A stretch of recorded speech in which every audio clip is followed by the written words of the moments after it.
नाशिकमधील TCS कंपनीतील धर्मांतर आणि लैंगिक शोषण प्रकरणात निदा खान हे नाव सध्या तपासाच्या केंद्रस्थानी आले। सुरुवातीपासूनच या प्रकरणातील मुख्य सूत्रधार म्हणून तिच्याकडे पाहिलं जात असताना ती अद्यापही पोलिसांच्या हाती लागलेली नाही। ती गरोदर असल्याचं कारण पुढे करत अटकपूर्व जामिनासाठी अर्ज करते। पाहूयात नेमकं काय घडतंय। नाशिक प्रकरणातील निदा खान आहे तरी कोठे? भिवंडी मुंब्रापासून थेट केरळ गुजरातमध्ये ही कसून तपास सुरू। फरार निदा खानचा जामिनासाठी अर्ज दाखल।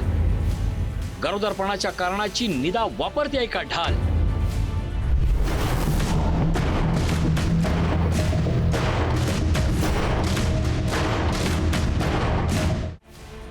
TCS कंपनीतील धर्मांतर आणि लैंगिक अत्याचार प्रकरणात दररोज नवनवी माहिती समोर येते।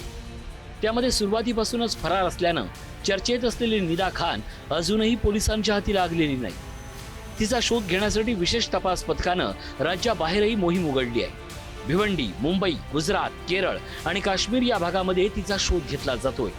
नाशिक, ठाणे आणि पुण्यातील तिच्या संभाव्य ठिकाणांची झडती घेण्यात आली आहे, मात्र ती अद्याप पोलिसांच्या हाती लागलेली नाही। एक आरोपी जी आहे तिचं नाव निदा खान आहे आणि ती एका गुन्ह्यामध्ये आरोपी आहे। तिच्यावर चार्ज जो आहे हा धार्मिक भावना दुखावल्याचा चार्ज तिच्यावर आहे। त्याचबरोबर जी त्यांची ऑपरेशन्स आणि HR बघणारी जी मॅनेजर आहे अश्विनी चैनानी, तर हिच्यावर पण एका गुन्ह्यामध्ये हिच्यावर आरोप आहेत की तिने ज्या वेळेला या पीडित महिला तिच्याकडे गेलेली होती त्यावेळेला तिने पीडित महिलेला न्याय न देता हे जे काही आरोपी आहेत तर त्यांना पाठीशी घातलं। दरम्यान निदा खानकडून अटकपूर्व जामिनासाठी प्रयत्न सुरू असल्याची माहिती समोर आली आहे। तिच्या नातेवाईकांनी काही वकिलांशी सल्लामसलत केल्याचंही सांगितलं जातंय। यामुळे ती कायदेशीर मार्गाने अटकेपासून बचाव करण्याचा प्रयत्न करत असल्याची चर्चा रंगली आहे। निदा खान ही भिवंडीत लपल्याची माहिती आहे। हिजाब आणि बुरखा परिधान केलेल्या महिलांमुळे निदा खानला शोधण्यात अडथळा। निदानं पोलिसांना माग लागू नये यासाठी सोशल हँडल डिलीट केलाय। मोबाईल बंद असल्यानं तांत्रिक आधार घेऊन निदाचा शोध सुरू। निदा खान सेल्स टीम मध्ये प्रोसेस असोसिएट्स म्हणून कार्यरत होती। 9 एप्रिल 2026 लाच तिचं TCSनं निलंबन केलं होतं। फरार निदा खान गर्भवती असल्यानं अटकपूर्व जामिनासाठी तिची धडपड सुरू। पता नहीं उसको मास्टरमाइंड क्यों दिखाया जा रहा है, जबकि उसका इन्वॉल्वमेंट सिर्फ एक ही CR में बताया गया है, दिल्ली जो पुलिस स्टेशन में रजिस्टर उसमें दिखाया गया है। और उसके अगेंस्ट में जो एलिगेशन है वो सिर्फ धार्मिक भावना दुखाने के यही है। सामने आई तो उसको अरेस्ट कर देंगे और कायदे ने, कॉन्स्टिट्यूशन ने उसको राइट दिया है, प्रिविलेज दिया है कि वो अटकपूर्व जामीन के लिए जा सकती है। इनकेस अगर अटकपूर्व जामीन नहीं मिलता है तो फिर सरेंडर होना या ना होना वो सोचेंगे। एकीकडे धर्मांतरासाठी दबाव टाकणे, तरुणींना विशिष्ट धार्मिक आचरण पाळण्यास भाग पाडणे अशा गंभीर आरोपांची चौकशी सुरू असताना दुसरीकडे निदा खानच्या निलंबनाचं पत्रही समोर आलंय। त्यातच ती HR मॅनेजर नव्हती तर प्रोसेस असोसिएट्स होती अशी माहिती समोर आली आहे। निदा खान गुन्ह्यातील पुरावे नष्ट करण्याची शक्यता वर्तवली जाते आहे। निदा खानचं दिल्ली स्फोटाशी संबंध असल्याची चर्चा सुरू झाल्यानं तिच्यावर कठोर कारवाईची मागणी होऊ लागली आहे। हे जे धर्मांतर करणारे हे जे जिहादी आहेत ते पकडले गेले आहेत ना, तुम्ही कितीही प्रयत्न करा त्यांना वाचू शकणार नाही।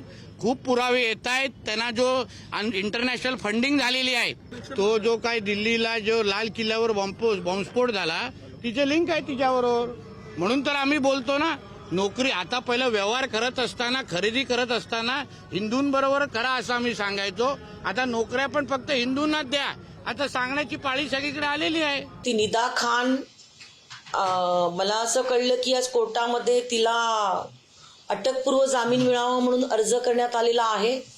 ह्याचा अर्थ ती कोणाच्या आणि कोणाच्या तरी संपर्कामध्ये आहे।